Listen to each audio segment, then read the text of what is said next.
The year was 2025 and Dr. Elena Vasquez was shaking. Not from cold, not from fear, but from the kind of trembling that only happens when a scientist realizes they are holding something that is about to rewrite history. The fragment of aluminum in her gloved hand was no bigger than a paperback novel, its edges corroded and battered by decades of salt air and tropical sun. But under the portable spectrometer she had carried from her lab at the National Transportation Safety Board, it was singing. Every atom of that metal was telling a story, and what it said made her breath catch in her throat and her knees go weak. She looked up at her colleague, Dr. James Okafor, who stood at the edge of the makeshift field lab they had set up on the beach of Nikumaroro, a remote coral atoll in the Republic of Kiribati in the Central Pacific Ocean. The palm trees swayed overhead. The lagoon glittered behind him like hammered glass, and the silence between them was enormous. "James," she whispered, "this is it." He crossed the sand in 3 quick strides. "Tell me." The alloy composition, the rivet spacing, the microfracture pattern on the inner face. She held the fragment up. "This isn't just aircraft aluminum from the 1930s.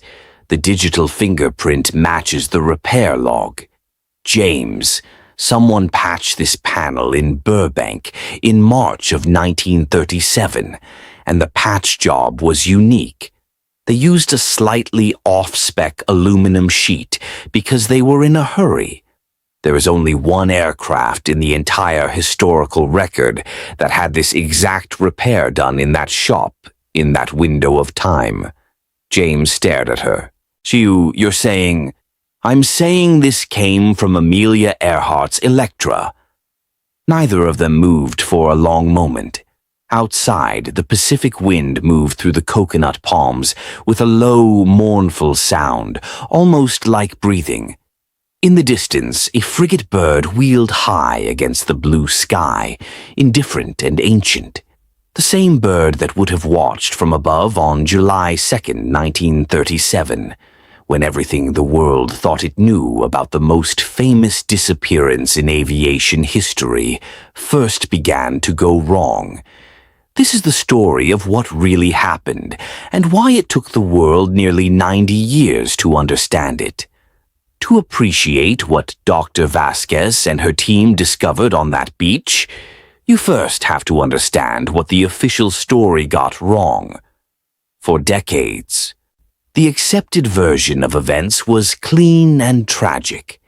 Amelia Earhart and her navigator, Fred Noonan, ran out of fuel somewhere over the Central Pacific during their attempt to find the tiny speck of land called Howland Island, ditched in the open ocean, and sank. The U.S. Navy searched 250,000 square miles of ocean and found nothing. Case closed. And for decades, most people accepted that answer because the Pacific is vast and unforgiving, and the ocean keeps its secrets. But the ocean wasn't where Earhart and Noonan ended up, and the signals that were broadcast in the frantic hours after their disappearance, signals that the U.S. government quietly archived and never fully decoded, were not coming from the water. They were coming from an island. They were coming from Nikumaroro. Dr. Vasquez had not planned to become the woman who solved the Earhart mystery.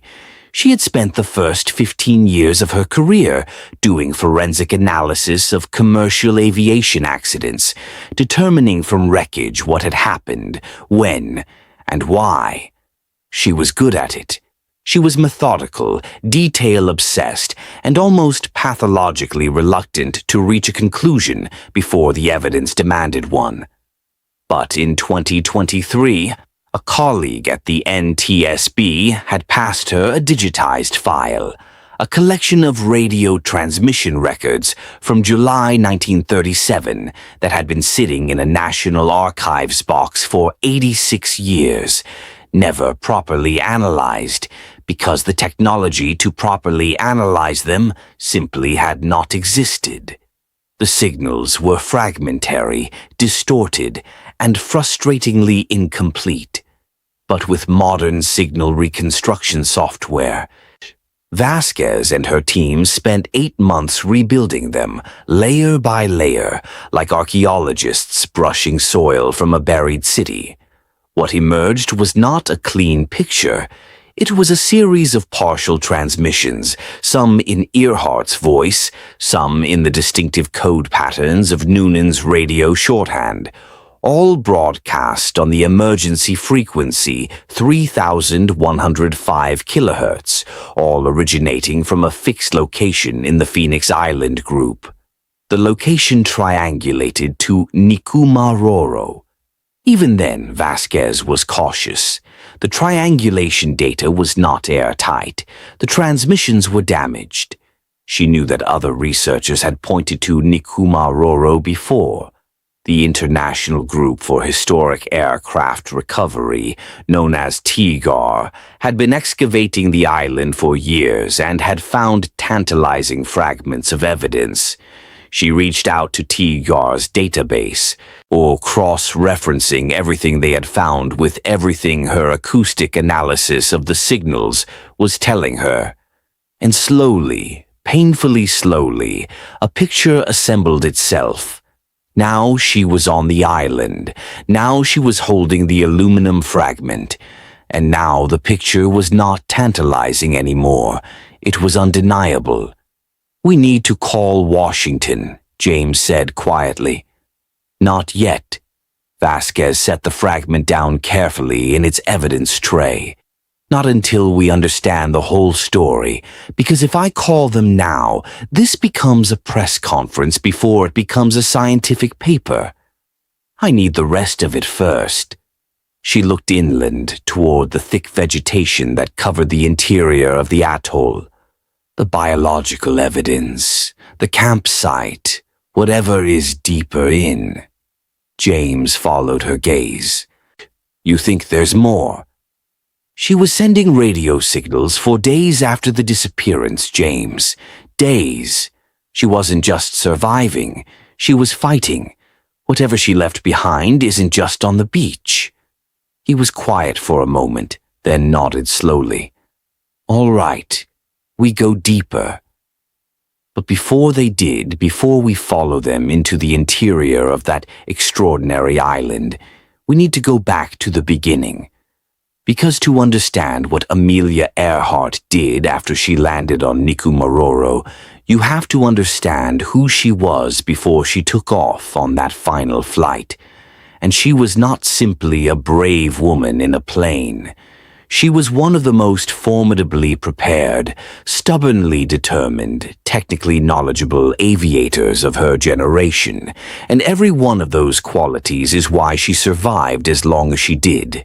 She had grown up with an extraordinary tolerance for discomfort. As a child in Atchison, Kansas, she had been the kind of girl who built a backyard roller coaster out of scrap wood, rode it exactly once, crashed spectacularly, and immediately climbed back up to do it again, grinning the whole time.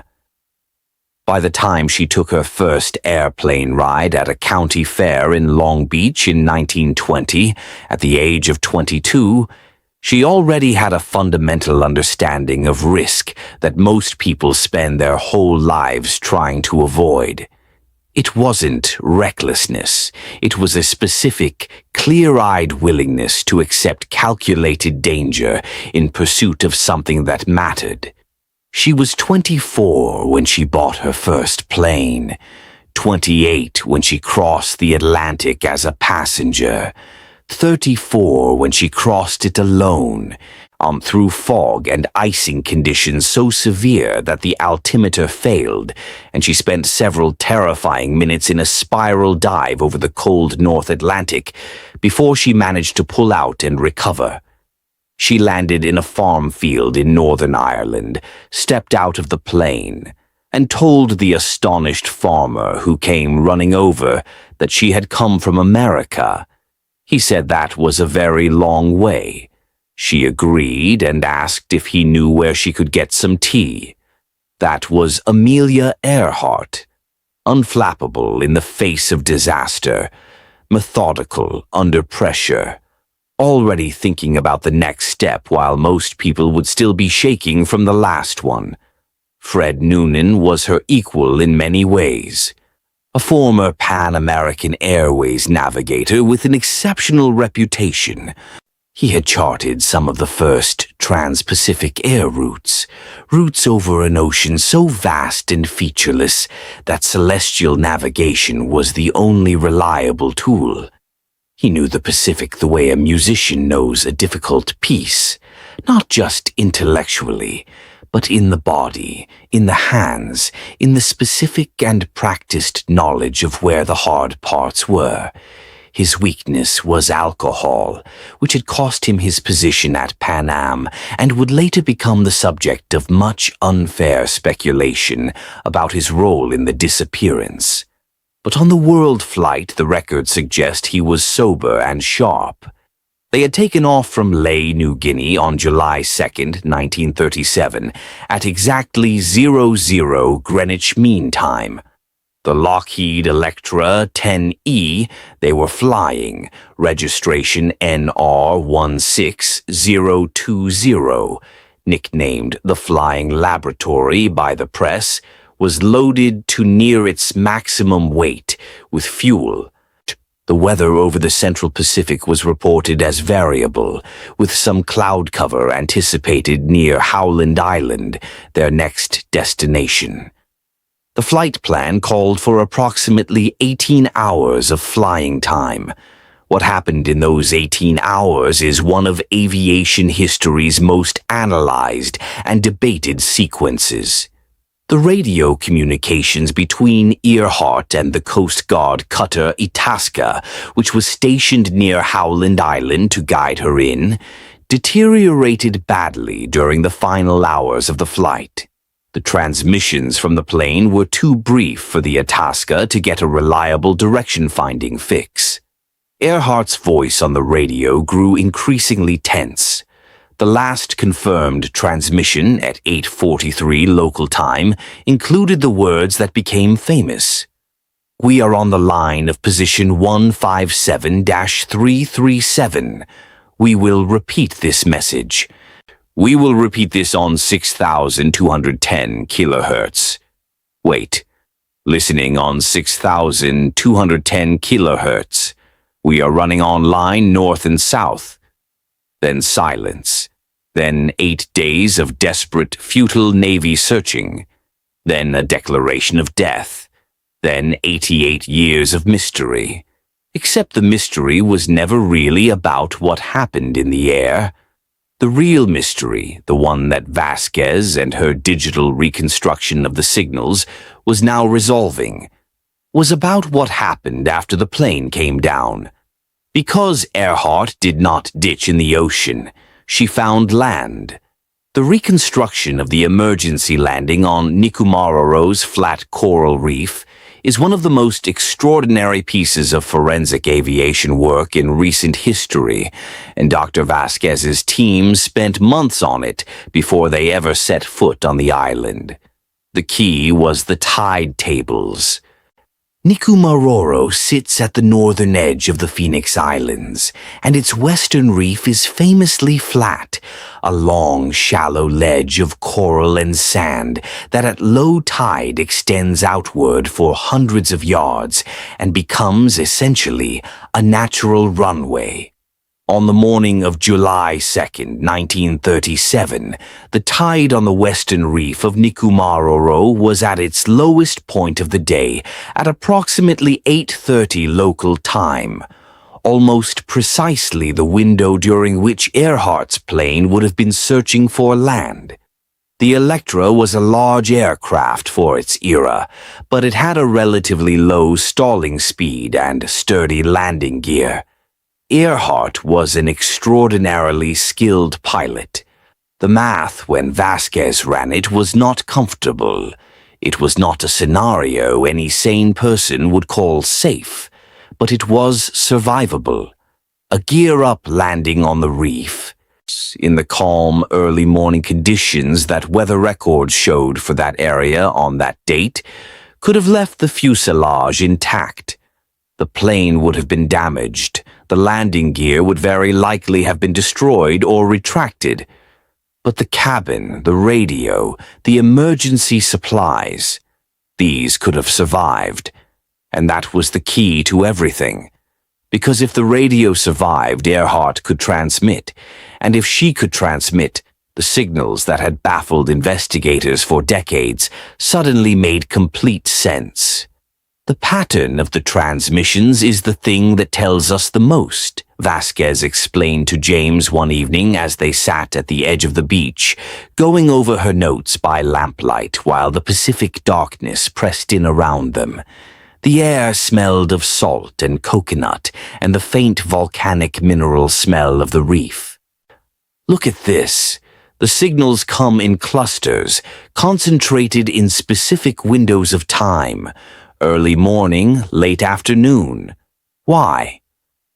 James studied the reconstruction chart she had spread between them. The radio needed the plane's battery. The battery would only charge when the engine was running. Exactly. But they can't run the engines continuously. They'd burn through the remaining fuel, so they conserved. They ran the engine at intervals, charged the battery, then transmitted. She tapped the chart. This cluster here, 3 days after the disappearance, this is Noonan's code pattern. He's sending a position. Look at the bearing. It points directly at Nikumaroro's western reef. He knew where they were. He was trying to tell someone. No one decoded it in time. No one had the tools to decode it in time. The technology didn't exist. She folded the chart carefully. But they kept trying. She kept trying. Her voice dropped slightly. That's what gets me, James. 7 days of transmissions, 7 days of sitting on that reef, running the engine in intervals, sending out signals, waiting for a response that never came. She didn't give up. Not once. James was quiet for a moment. Out on the reef, the waves broke in long, slow rhythms. And after the transmissions stopped, Vasquez looked inland. That's what we're going to find out tomorrow. But there was something else first, something that Vasquez had not yet told James, because she was still working out what it meant. Among the digitally reconstructed signals, there were several transmissions that were different in character from the others. Not position data, not distress calls. They were something closer to, she had struggled to find the right word when she first encountered them, documentation. Earhart was describing what she was doing, what she was seeing, what she was finding. She had always been a writer. She had published 2 books and contributed regularly to magazines. And here, stranded on a remote coral island in the Pacific, with no certainty of rescue, she had kept a kind of spoken log. The reconstructed fragments were incomplete and sometimes unintelligible, but several passages were clear enough to be haunting. In one, Earhart's voice described the island's interior. The freshwater sources she had found in the coconut palms, the large seabird colonies on the eastern end that she had been raiding for eggs, to the flat central area that she was trying to make visible from the air by arranging debris in patterns. In another, she spoke directly to Fred Noonan, who by that point seemed to have been injured. The precise nature of his injury was unclear from the fragmented audio, but the concern in her voice was not. In a third, transmitted on the 6th day, her voice was quieter but absolutely steady as she described the approach she was taking to her situation, systematic, patient, and without panic. "I know you're looking," she said in the clearest fragment Vasquez's reconstruction software had recovered. "I know you haven't stopped. We haven't stopped either. The reef holds the plane. The island has water and food. We are here. We are waiting. Keep looking." Vasquez had listened to that reconstruction so many times the words had become part of her own internal voice. Keep looking. She was here. She was waiting. And 90 years later, someone had finally come to look properly. The morning they went into the island's interior was overcast and humid, the kind of Pacific morning that presses down on you like a warm, wet cloth. Vasquez and James were accompanied by two members of their team, Dr. Chloe Park, a forensic anthropologist from the University of Hawaii, and Ren Takahashi, their field photographer and drone operator.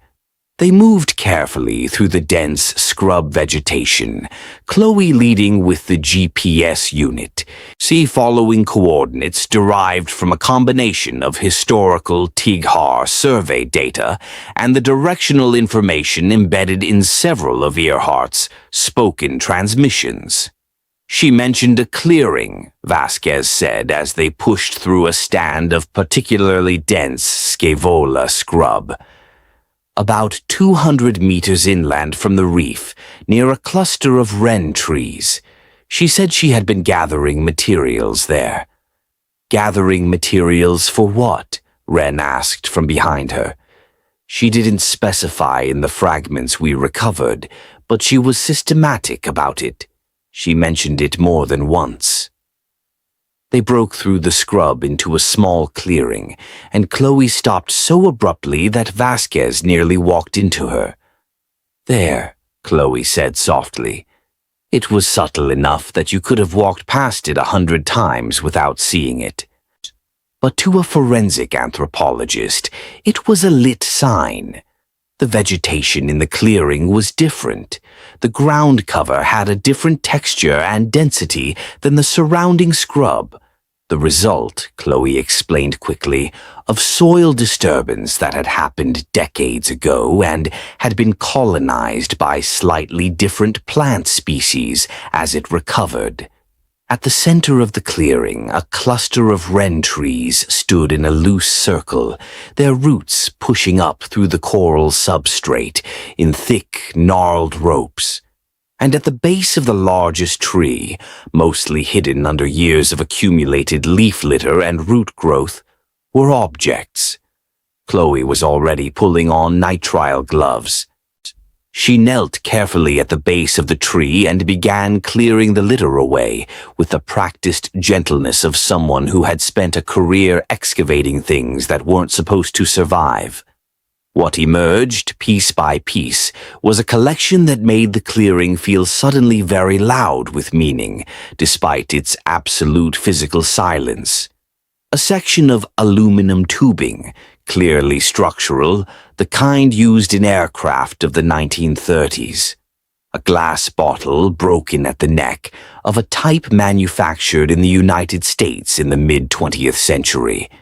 A piece of heavy fabric, rotted nearly to nothing, but identifiable by its weave pattern as the type used in flight suits of the era. And most remarkably, a length of copper wire that had been wound in a specific configuration around a carved wooden frame. Wren photographed everything rapidly, or drone shots and close-ups, his breathing audible in the quiet clearing. James crouched next to Chloe, studying the copper wire configuration. "Is that what I think it is?" he asked. Chloe looked at Vasquez. Vasquez looked at the wire. She felt the back of her neck prickle. "It's an antenna," she said. She built an improvised antenna. She was trying to extend the range of the transmissions after the plane's antenna was damaged. "Could it have worked?" James asked. "It could have helped. It's not elegant, but it shows real understanding of the principles. She knew what she was doing." Vasquez stood slowly, looking around the clearing. "She was here, James. She was sitting right here, in this clearing, building radio equipment out of salvaged aircraft parts, trying to reach someone. Trying to reach us. The weight of that was enormous, and none of them spoke for a long moment. Chloe was the one who broke the silence, and she did it with the quiet precision of someone who has learned to let evidence speak for itself. "There's more," she said. She had moved to the far edge of the clearing and was now studying a second area of disturbed soil near the base of another cluster of roots. This disturbance pattern is different. It's localized, concentrated. She looked up at Vasquez. "Elena, I need you to prepare yourself." The biological evidence that TIGHAR had been pointing to for years, the fragments of bone discovered in 1940 by a British colonial officer on Nikumaroro, or bones that were subsequently lost and have been a source of controversy ever since, had always been the most contested and the most emotionally charged part of the Nikumaroro hypothesis. The 1940 measurements of the bones, which were taken before the bones disappeared, had been analyzed by modern forensic anthropologists and found to be consistent with a woman of Earhart's height and European heritage. But consistent with was not the same as proof, and the scientific community had remained divided. What Chloe Park found in the clearing was not the lost bones. Those were almost certainly gone, degraded by a century of tropical conditions. What she found was something different, and in some ways more specific. A concentration of soil chemistry markers, elevated phosphate, altered pH, were specific patterns of trace minerals that were the chemical ghost of significant organic decomposition at that specific location, combined with fragments of material that had been close to a human body.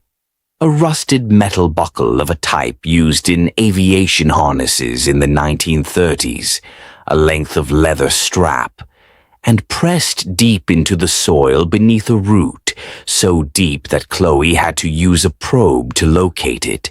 A small piece of bone no larger than a marble, partially mineralized, partially preserved by its location under the root.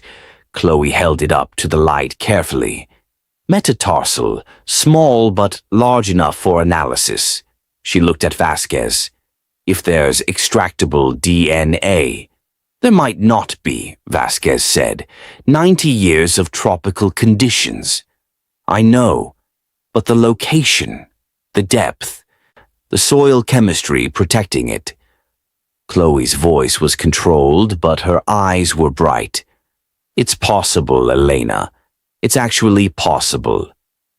James had stepped back from the group. He was standing at the edge of the clearing, looking out toward the reef. And when Vasquez turned to him, she could see from his posture that something had shifted in him.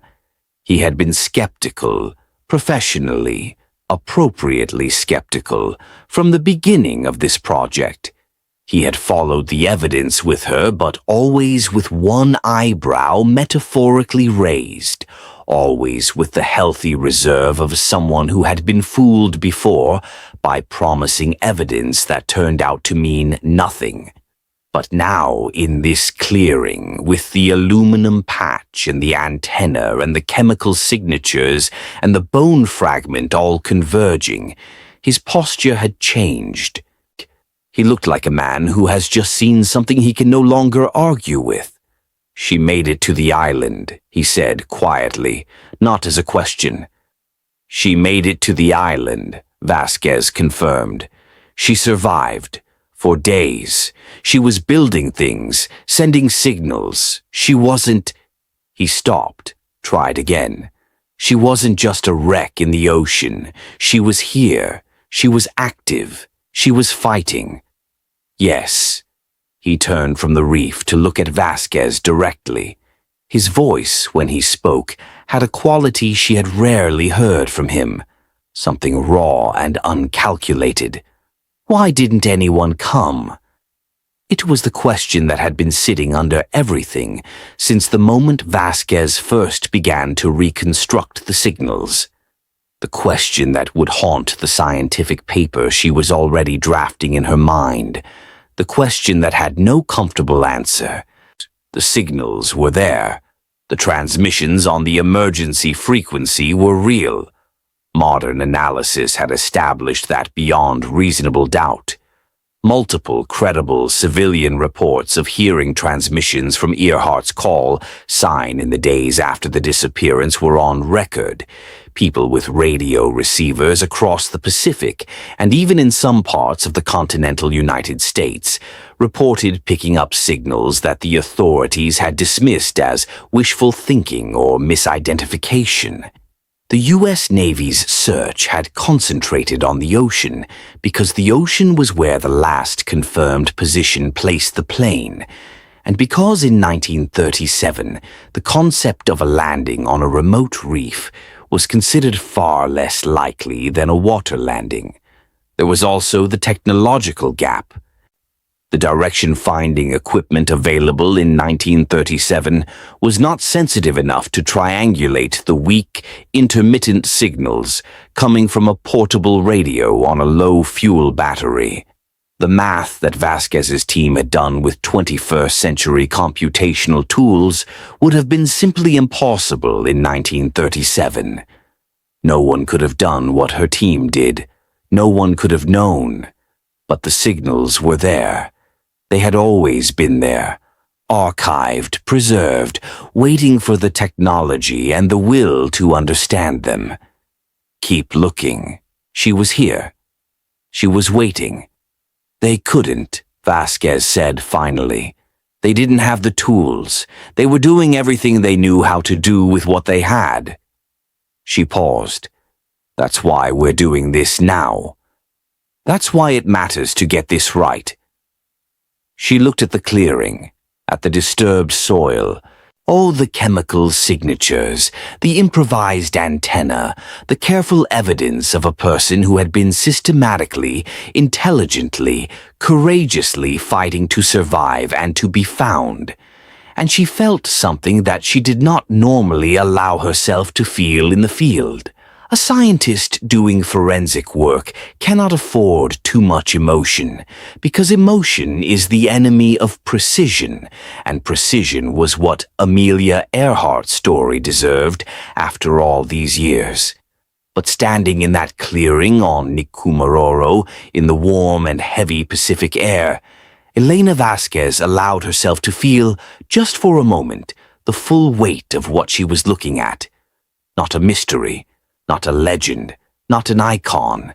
A woman, a specific, real, extraordinary woman who had landed an airplane on a coral reef in the middle of the Pacific Ocean, found food and water, built a radio antenna out of salvaged parts, sent signals for 7 days, and waited with absolute, unwavering patience for someone to come. They were here now. The analysis in the days that followed was methodical and exhaustive. Wren's drone footage provided a comprehensive photographic record of both the beach site and the interior clearing. The aluminum fragment went into a sealed evidence container for transport to the NTSB lab, where the digital fingerprinting analysis would be formalized and peer-reviewed. The bone fragment went into Chloe's care, wrapped in archival material and packed with the kind of reverence that the team applied to it without anyone suggesting they should. It simply felt right. The soil samples from the clearing were analyzed on-site using portable spectrometry equipment, and the results confirmed and extended what Chloe had observed visually. The chemical signature of the organic decomposition was consistent in both composition and depth, with material that had been there for approximately 80 to 100 years, given known rates of soil process on Pacific coral atolls. The confidence interval on the dating was wide, but the center of the distribution landed squarely in the late 1930s. James spent 2 days in the improvised field lab, running statistical analyses on the signal reconstruction data, trying to build a timeline of the transmissions that could be matched against the physical evidence from the clearing. On the evening of the second day, he came to find Vasquez at the beach, where she was sitting watching the last of the light fade from the western sky. "I think I have the full sequence," he said, and sat down next to her on the warm coral sand. He spread his reconstruction printout between them and walked her through it carefully, and as he did, the picture that assembled from it was one of the most extraordinary things Vasquez had ever encountered in a career full of extraordinary things. The transmissions began approximately 12 hours after the plane's disappearance, consistent with the time needed to assess the landing situation, make the aircraft as stable as possible on the reef, and organize the emergency equipment. The first transmissions were direct distress calls, position data, call sign, requests for response. The middle period of the transmissions, days 3 through 5, showed a shift. The calls became less frantic and more systematic, including the spoken documentation that Vasquez had first identified. The careful verbal log of the island, the food sources, the water, the conditions. This was not someone who had given up. This was someone who had assessed the situation, determined that active signaling was the best strategy, and organized herself to pursue that strategy with maximum efficiency. The final transmissions on days 6 and 7 were quieter, shorter, but they continued, right up to the moment they stopped. "She kept going," Vasquez said softly, looking at the timeline. "Right to the end," James confirmed. "Whatever happened, dehydration, injury, the reef conditions deteriorating, see the tide coming back up and eventually affecting the aircraft. She was transmitting as long as she physically could." The western sky had turned deep orange and purple over the Pacific, enormous and indifferent. The same sky that Earhart had watched from this same island in 1937. The same stars would come out tonight that had come out for her. The same Southern Cross would wheel overhead in the dark. Vasquez looked at it and thought about a woman sitting on this beach at night, listening to the static from the radio, watching the stars, waiting. "She deserves to have this told correctly," Vasquez said. "Yes," James agreed, "not sensationally, not as a mystery, as a story of what actually happened based on the best evidence we have. A story about a specific person who did specific things in a specific place, and who has been reduced for decades to a legend when she deserves to be known as a human being." James nodded slowly. The paper, and then everything that follows from the paper." She stood up, brushing sand from her field pants. "We do it right. We let the evidence carry the argument. Every claim sourced, every interpretation qualified, every alternative hypothesis addressed." She looked at him steadily. "This is the most important forensic report I will ever write, and it is going to be bulletproof." He stood up, too, and for a moment they stood side by side looking out at the Pacific. The last of the light was nearly gone. The first stars were appearing. "What do you think she was like?" Wren said from behind them. He had come down from the camp to join them and had been quiet, listening. "As a person. Not the icon. The person." Vasquez considered this for a long moment. "Based on the spoken transmissions. Patient, disciplined, not cold. There's emotion in the voice, exhaustion and fear and worry for Noonan. But she was always moving forward, always doing the next thing. Never paralyzed." She paused. I think she would have been frustrated by all the myth-making. She was a practical person. She wanted to fly, she wanted to break records, she wanted other women to understand that the doors they thought were closed to them were actually just unlocked from the outside. She was a pragmatist about the feminism, if you can be a pragmatist about something that important.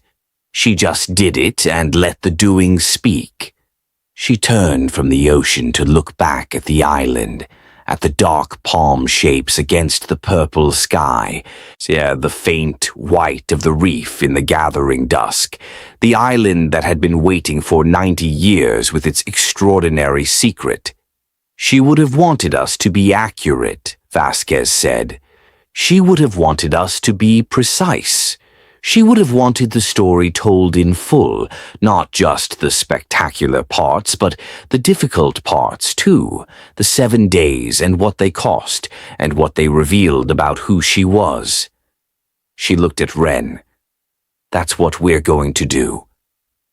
What followed the expedition to Nikumaroro was precisely what Vasquez had predicted, a scientific process first, and a public reckoning second. The paper that Vasquez and her team submitted to the Journal of Forensic Sciences ran to 47 pages of dense analysis, with 14 pages of supplementary materials detailing the spectrometric methodology, the signal reconstruction mathematics, the soil chemistry protocols, and the comparative historical record. It was reviewed by 11 independent experts, including 2 aviation historians, 3 forensic chemists, 2 acoustic engineers who specialized in historical radio reconstruction, and 4 forensic anthropologists, none of whom had any prior connection to the Earhart case. The review process took 8 months. During those 8 months, Vasquez received over 200 requests for interviews and declined all of them. James received 64 and declined all of those.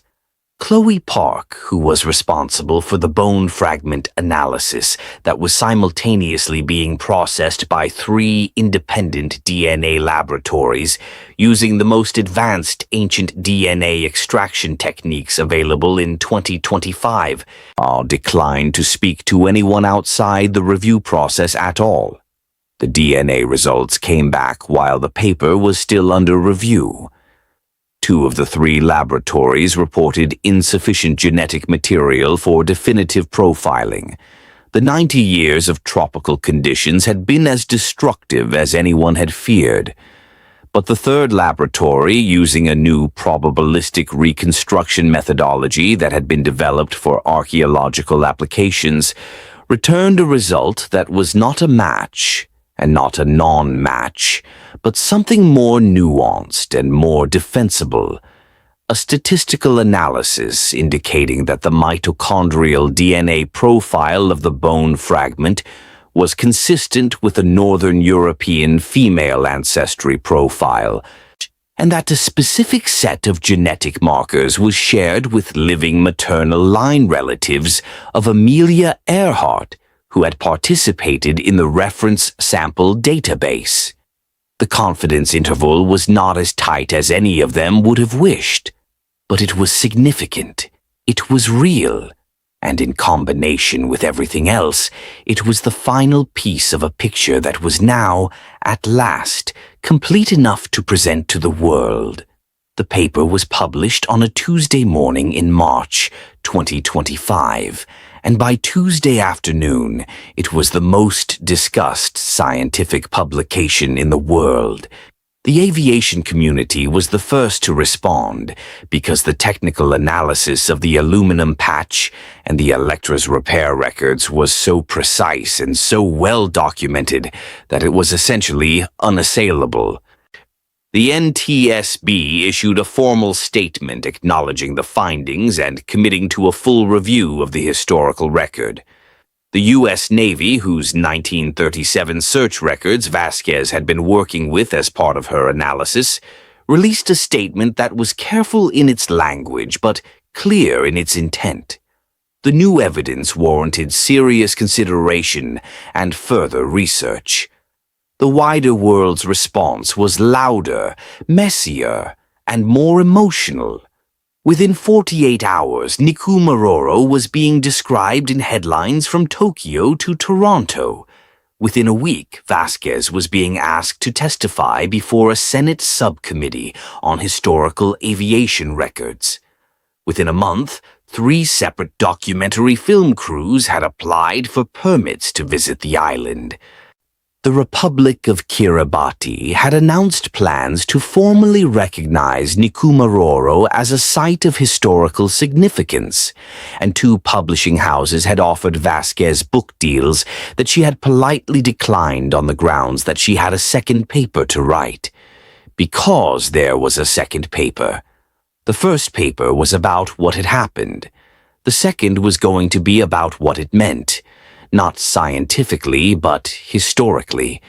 The question of why the signals had not been heeded. The question of what the search had missed and why. The question of how the available evidence had been systematically underweighted because of assumptions about where the plane must have gone. Assumptions that had the surface logic of probability, but ultimately closed off avenues of inquiry that should have been kept open. "It's a lesson about the cost of certainty," Vasquez told James one evening while they were working on the second paper's outline in her NTSB office in Washington. The city beyond the windows, dark and winter-stripped, the warm light of the desk lamp making the room feel close and purposeful. They were certain it was a water landing, and because they were certain, they couldn't hear the signals. The signals were anomalous. They didn't fit the established picture, so they were set aside, and she spent 7 days sending them. "We do that a lot," James said, "as scientists, as people. We do it all the time. We think we know where to look, and so we don't look where the evidence is actually pointing." She set down her pen. "That's what I want the second paper to be about, not just Earhart. The methodology, the epistemology of anomalous evidence. What do you do when the data doesn't fit your model? Do you dismiss the data or revise the model? The good ones revise the model." "The good ones revise the model," she agreed. She would have revised the model. She always did. Vasquez looked at the framed photograph on her desk, a print of the famous image of Earhart in her flight gear, leather jacket and silk scarf, squinting slightly into the sun with that expression that was simultaneously serious and lightly amused, as though she was already thinking 3 steps ahead of wherever she happened to be standing. She had a theory about Howland Island based on the weather data and the radio conditions, and when she got close and the theory wasn't matching reality, she adapted. She started looking for alternatives. She found one. Vasquez touched the edge of the frame. She found Nikumaroro. The bone fragments' DNA results were formally incorporated into the paper in a supplementary section that was careful, precise, and appropriately qualified. The conclusion was not that the bone had been definitively identified as Amelia Earhart's. The conclusion was that the cumulative weight of evidence, the aluminum patch with its digital fingerprint matching the Electra's repair history, the reconstructed radio transmissions with their triangulated origin point, the forensic signatures in the clearing consistent with sustained human habitation in the 1930s, the improvised antenna indicating technical knowledge consistent with an aviator, the DNA profile consistent with Earhart's ancestry and genetic markers, amounted to the strongest evidentiary case in the history of the investigation that Amelia Earhart and Fred Noonan landed on Nikumaroro in July 1937, survived there for a period of at least 6 and possibly as many as 9 days, and that Earhart's remains, or a portion of them, had been present in the clearing in the island's interior. It was not a closed case. Vasquez was too careful a scientist to close the case, but it was as close as 90 years of time, and the forces of a tropical Pacific island would ever allow anyone to get. In the end, what the Nikumaroro evidence restored was not just the historical record. It was the person. Amelia Earhart had been dead for less than a decade when she became a legend, and legends, even good ones, even deserved ones, have a way of replacing the actual human being with something simpler and more manageable. The Amelia Earhart of legend was brave and free-spirited and mysterious, the woman who flew away into the sky and was never found, a beautiful story with a beautiful ending that asked nothing too specific of anyone. The Amelia Earhart of the Nikumaroro evidence was someone more demanding and more real, a woman of extraordinary technical skill who made a survivable emergency landing on a coral reef in the Central Pacific, organized herself with systematic precision in the immediate aftermath, foraged for food and water in an unfamiliar tropical environment, cannibalized parts of a damaged aircraft to build an extended-range antenna, transmitted emergency signals for 7 consecutive days, and waited with iron patience for a rescue that never came. That woman was harder to contain in a legend.